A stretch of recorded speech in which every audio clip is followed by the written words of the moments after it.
Today we have a 2000 Mercedes S-Class, and the present problem we're having is there is no audio in the system. It does come up, turn on, and we can't get any sound out of this one. This one's pretty simple for troubleshooting.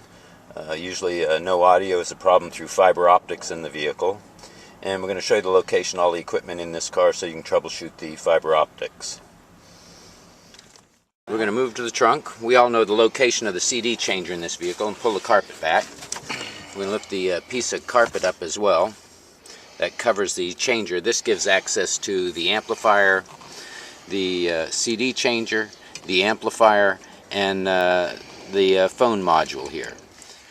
We're going to start here at the back with our Torx screw and remove this tie down with the Torx T20, I believe. Just going to pull up the side of the panel. We're going to work towards the front and open up, or work towards the back here and pull this panel out from behind the side panel.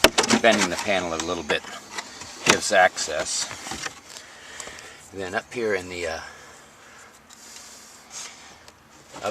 top, up towards the front of the thing, there is a clip here that's going to pull out.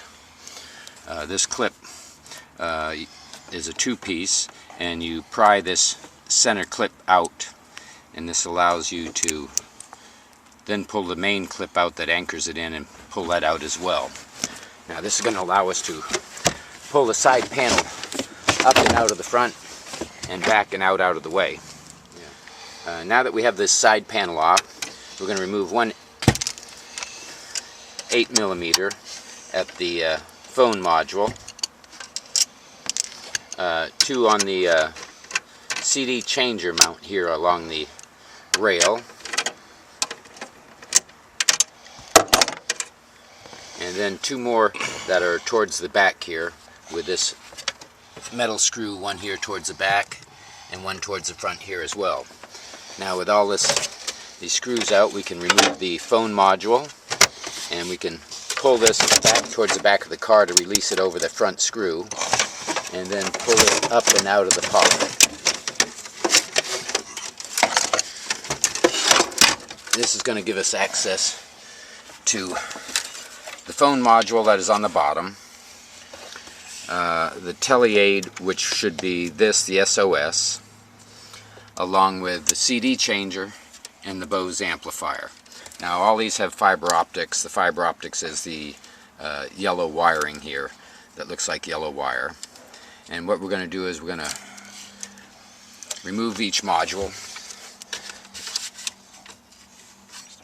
And we're going to start with the phone first, or the SOS. And we're going to turn the stereo on and see if this blinks for us.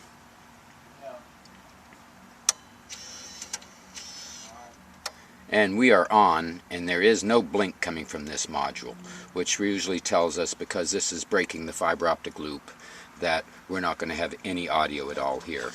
So what we're going to do is come back to the harness here and use our coupler and bypass this.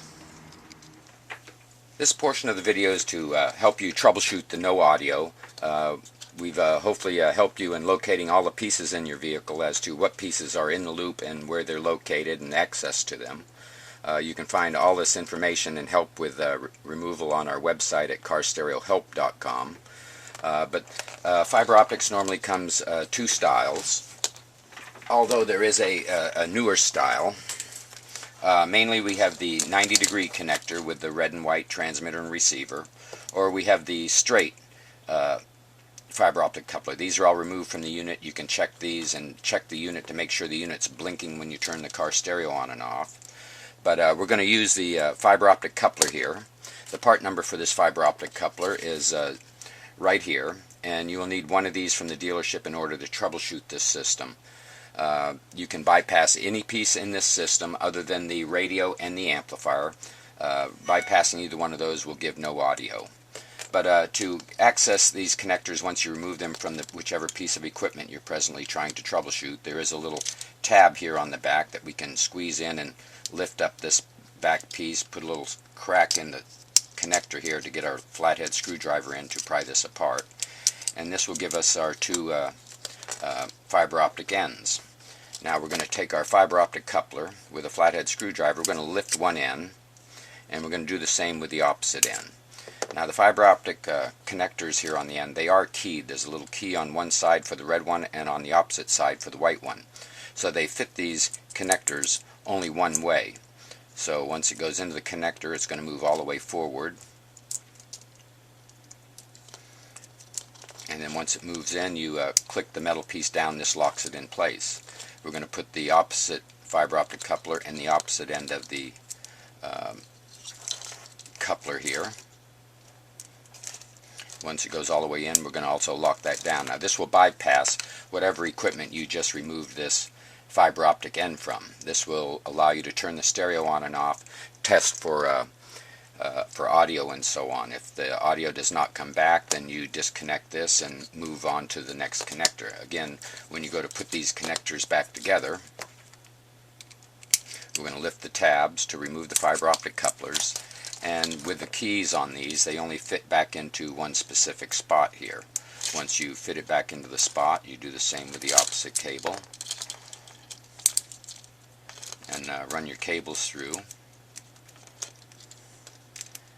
And once we get these seated properly, we would take the opposite side and click it back together. Now the other style connector, which is the flat one, this is the 90 degree, this is a straight flat one. This one has a different type connector on it, or a release on it. It has a green tab, and we're going to, or excuse me, a gray tab, and we're going to lift with our flathead screwdriver, lift this component, this piece up to unlock the fiber optic cables, and then again you would place this next component into your coupler and test. This helps troubleshoot the fiber optic problems, usually 99 through 02 in most vehicles. The newer style fiber optic cable, which is a larger connector, which is not the same, this is in 2003 and newer. The dealership is very good at troubleshooting 2003 and newer problems.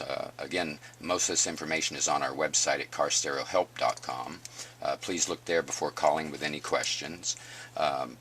We also have the dealership sending us many of the amplifiers in the 99 through 02 because of no audio, and we find that it's basically not the amplifier. In many cases we find several problems. The most common is if you have the factory phone, that module is bad, or if you have the Tele-Aid, that is bad, Tele-Aid and SOS. These are the most common units that we see bad in the fiber optic system, and once you get to these components and bypass them, get your audio back, it's up to you to either replace the unit or go without using it at all.